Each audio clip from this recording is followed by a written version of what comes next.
Welcome everyone to this. I don't even know. I want to call it Wrestling Rewind because it's Saturday, but like wrestling preview. Fast forward. Yeah, we'll do that. There you go. We'll just call it the very special edition of the Jeff Meacham Show. We're here in Pennsylvania still. As you can see, we're not outside because we learned our lesson. I can actually take this off. Yeah. We actually learned how to see with the WrestleMania shirt from last year. There you go. Well, it's appropriate you're wearing the WrestleMania shirt today, Greg, because we are on the road to WrestleMania, and tomorrow is the Royal Rumble pay-per-view 2013 edition, and I felt that this is your favorite show of the year, and I'm in your house also, so it's only appropriate to have you on the prediction show. Exactly. But I have to complain. They have 5 matches scheduled for Sunday night, 4 of them on the show. Can you honestly tell me that the Rumble's going to go more than an hour, maybe an hour and a half, and they can't fit the United States Championship match onto the regular pay-per-view and have Random Jobber number 5 versus Red Dot number 6 on the pre-show? Well, you would think, but I mean, you have Cesaro and Miz on the pre-show for whatever reason. I mean, you could put a Divas. You know, this is something I've been complaining about for years, and I think they should do this. And this is me being a big fan of the Royal Rumble. I think they should do a Divas Royal Rumble. There you go. Have them challenge the Divas champion at WrestleMania. There you go. It's perfect. Have that be the pre-show match, because that could go like a half hour. Give them something to do, for crying out loud. Seriously. And honestly, I get that the reason the pre-show is getting a major title match consistently is maybe because they're trying to increase their partnership with YouTube maybe, or increase their partnership with social media in general. But it's like, you've got The Miz, who was the most CWW champion for the better part of 2 years ago. The guy who lasted the longest in the Royal Rumble last year. Exactly. And you've got Antonio Cesaro, who's just Claudio's a beast, and he should be featured on the main pay-per-view. You've got them relegated to a 30-minute pre-show. It's ridiculous. I mean, I still say Antonio's going to win and retain the championship. There's no doubt of that in my mind. But these guys can have a pay-per-view quality match, put them on the pay-per-view. Exactly. But, we're not the bookers. Well, no, because if we were, then, we wouldn't be me. It wouldn't be me. So are you picking Antonio as well? Or? Yes, I'm picking Cesaro as well. Okay. There's a tag team championship match, so we're going to have Team Hell No, Daniel Bryan. I got to get used to being different people. Can you guys, hear us? Is this okay? No, we're fine. Yeah, you're good. We're totally fine. We don't want to interrupt. Okay. That's okay. This is my show. It's not a big deal. Okay. It's just my show. It's really, yeah. The peanut gallery, ladies and gentlemen, very good. Okay, all right. Hooray. All right. Team Hell No against Team... now, see, it says The Rhodes Scholars on Wikipedia, but it's actually Team Rhodes Scholars. So Team Hell No, Team Rhodes Scholars. As entertaining as Bryan and Kane have been over the last... basically half a year, really. They've been champions for that long, for crying out loud. And they feuded before that. Yeah, I think it's Damian and Cody's time. I think so, too. Even though, after last WrestleMania, I was kind of hoping Cody Rhodes to get in the world title picture, he kind of fell down the card a little bit until he teamed with Damien Sandow. Right. Well, he had that time to take off and grow that mustache and just get himself back over. That's true. The caterpillar on his face is ridiculous. But you know what? It's getting him over, so whatever. I predict that... I would even say that Damian and Cody will go through WrestleMania and retain the championships there if they actually defend the titles at WrestleMania, which would be awesome. But I think it's time for Bryan and Kane, after their graduation from anger management, to completely lose their shit, if you will, and just go angry again, make Dr. Shelby's therapy useless, and just go and maybe have a match at WrestleMania. Whatever. Well, they'll be in the Rumble later that night, so maybe it'll happen right there. Yeah. It could happen. A match I'm disagreeing with happening, at least stipulation-wise, is Alberto Del Rio and The Big Show, only because they did the exact same match on SmackDown. They had a last Sunday match already. Why do we need to waste part of our $40 or whatever, $45, $50 it's going to be, $45 on a pay-per-view match where you've seen it live for free on TV? Mm-hmm.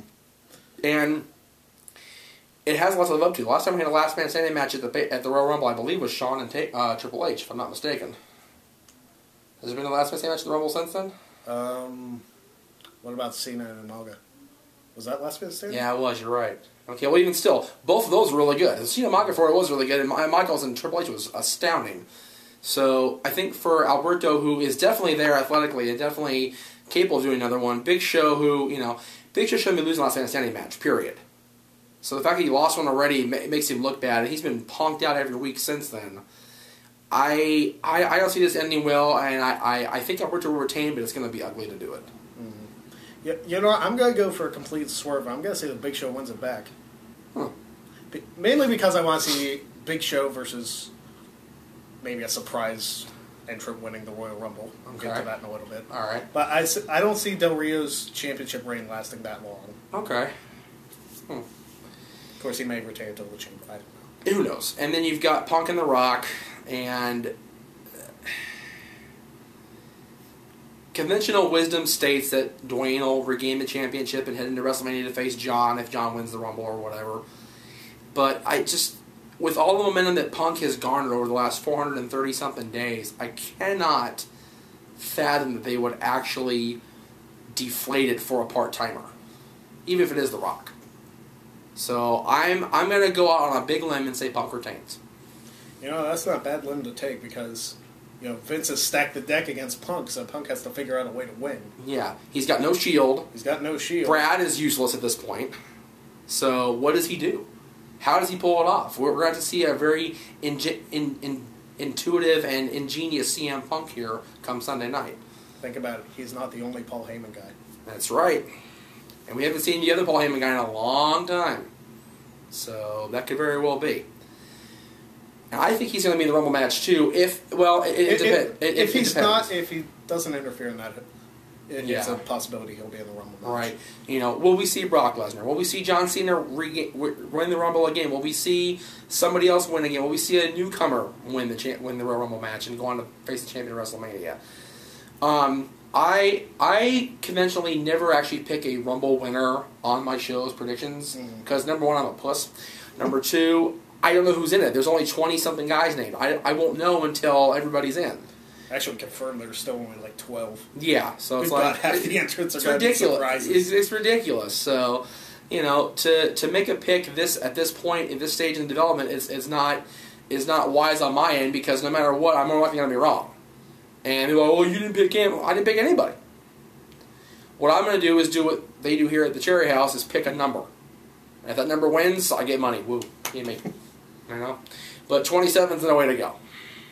Yeah, I can't see him doing 27. They hype that too much. They really do.